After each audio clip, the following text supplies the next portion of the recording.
Breaking చూస్తున్నాం. ఉన్నతాధికారుల వేధింపులు, జీతాలు ఆలస్యంతో ఆత్మహత్యాయత్నానికి పాల్పడ్డ హోంగార్డు రవీందర్ డిఆర్డీఓ అపోలో ఆసుపత్రిలో చికిత్స పొందుతూ మృతి చెందాడు. కిడ్నీలు, లివర్ డ్యామేజ్ అయినట్లు వైద్యులు చెప్పడంతో మెరుగైన వైద్యం అందించేందుకు డిఆర్డీఓకు తరలించారు. రవీందర్ మృతి చెందడంతో మృతదేహాన్ని పోస్టుమార్టం నిమిత్తం ఉస్మానియా ఆసుపత్రికి తరలించారు.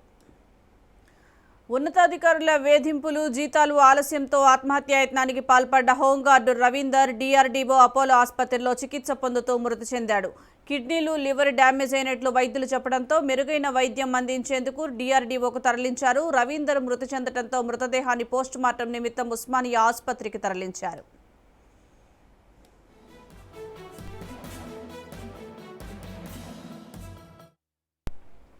దీనికి సంబంధించి మరింత సమాచారం మా ప్రతినిధి అమరేందర్ అందిస్తారు. అమరేందర్.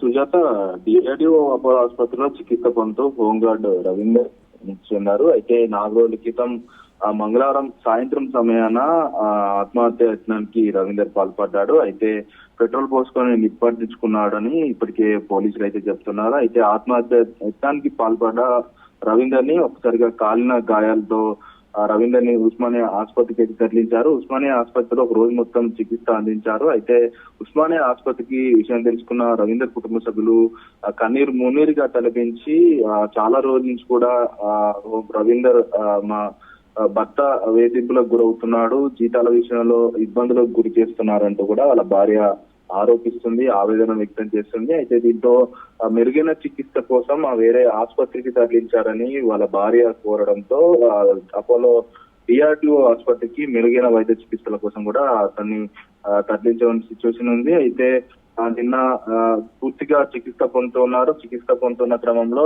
వైద్యులు ఒక ప్రకటనను కూడా విడుదల చేశారు. అతని కిడ్నీ, లివర్ తో పాటు మిగతా భాగాలన్నీ కూడా పూర్తిగా డ్యామేజ్ అయ్యాయి. ఇప్పటికే అతని బాడీ శరీరం ఏదైతే ఉందో 67% కూడా పూర్తిగా కాలిపోయిందని కూడా వైద్యులు ప్రకటించిన పరిస్థితి ఉంది. అయితే 4 రోజుల నుంచి కూడా చికిత్స పొందుతూ ఉదయం ఇవాళ 7 గంటల సమయాన తుది శ్వాస విడిచారు. అయితే ఆ మృతదేహాన్ని పోస్ట్ మార్టం నిమిత్తం కూడా ఉస్మానియా ఆసుపత్రికి అయితే తరలించారు. అయితే అపోలో డిఆర్డీఓ ఆసుపత్రి నుండి కూడా నిన్న పూర్తిగా హోంగార్డ్ వాళ్ళంతా కూడా విధులు బహిష్కరించి అంతా ఆందోళనకు దిగారు. అయితే లోపలికి వెళ్లకుండా పోలీసులు పూర్తిగా వాళ్ళందరినీ నిలువరించే ప్రయత్నం చేశారు. వాళ్ళంతా కూడా అక్కడే కంచన్బాగ్ లోని డిఆర్డీఓ అపోలో ఆసుపత్రి ముందే బైఠాయించారు. పూర్తిగా ఏదైతే మాకు కావాల్సిన న్యాయం ఏదైతే ఉందో ఆ హోంగార్డులను పర్మనెంట్ చేయాలి, ఉద్యోగ భద్రత కల్పించాలి.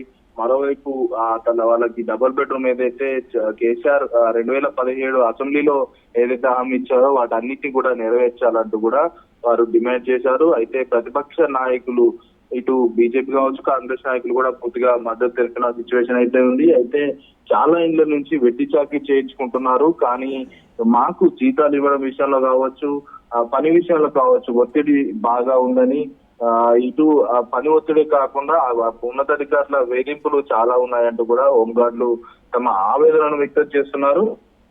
కేసీఆర్ ఇచ్చిన హామీని వెంటనే నిలుపుకోవాలని కూడా వాళ్ళు డిమాండ్ చేసిన నేపథ్యం అయితే ఉంది. అయితే రవీందర్ మృతి పట్ల కూడా వాళ్ళ భార్య సంచలన ఆరోపణలు చేసింది. అయితే ప్రధానంగా రవీందర్ ఆత్మహత్య చేసుకునే వ్యక్తి కాదు, ఆత్మహత్య చేసుకోలేదంటూ కూడా ఆమె చెప్తున్నటువంటి నేపథ్యం అయితే ఉంది. అయితే అతన్ని కావాలనే రవీందర్ ని సూసైడ్ అని క్రియేట్ చేశారు, సూసైడ్ చేసుకోలేదు, అతనికి సంబంధించి పెట్రోల్ అతనిపై వేరే వాళ్ళే పోసారంటూ కూడా వాళ్ళ భార్య ఆరోపిస్తుంది. స్థానిక ఏదైతే ఆ స్టేషన్ ఉందో ఆ స్టేషన్ సంబంధించి కూడా ఎస్ఐతో పాటు సిఐ వాళ్ళందరి మీద చర్యలు తీసుకోవాలి. అయితే ఐషానత్ గాంధీ పోలీస్ స్టేషన్ పరిధిలో ఈ ఘటన జరిగింది కాబట్టి ఎవరైతే బాధ్యులు ఉంటారో స్టేషన్ బాధ్యులకు సంబంధించి కూడా చర్యలు తీసుకోవాలంటూ కూడా వారిపై 307 కేసు పెట్టి కూడా వాళ్ళపై చర్యలు తీసుకోవాలంటూ కూడా వాళ్ళ భార్య డిమాండ్ చేసింది. అయితే ఏది కూడా హోంగార్డ్ రవీందర్ మృతితో వాళ్ళ కుటుంబంలో